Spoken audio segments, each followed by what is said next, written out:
ಅಂದದ ಬೊಂಬೆಗೆ ಗಂಧದ ಶೃಂಗಾರ, ಚಂದದ ಬೊಂಬೆಗೆ ಹೂವಿನ ವಯ್ಯಾರ. ಬಂಗಾರಕ್ಕೆ ಬಂಗಾರದ ಒಡವೆ ಯಾಕೆ ಹೇಳಿ ತಂದನ,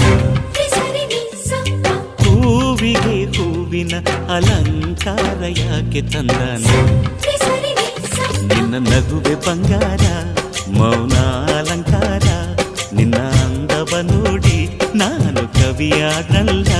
ಅಂದಕ್ಕೆ ಅಂದ ತಂದ ತಂದಾನ. ಅಂದದ ಬೊಂಬೆಗೆ ಗಂಧದ ಶೃಂಗಾರ, ಚಂದದ ಬೊಂಬೆಗೆ ಹೂವಿನ ವಯ್ಯಾರ.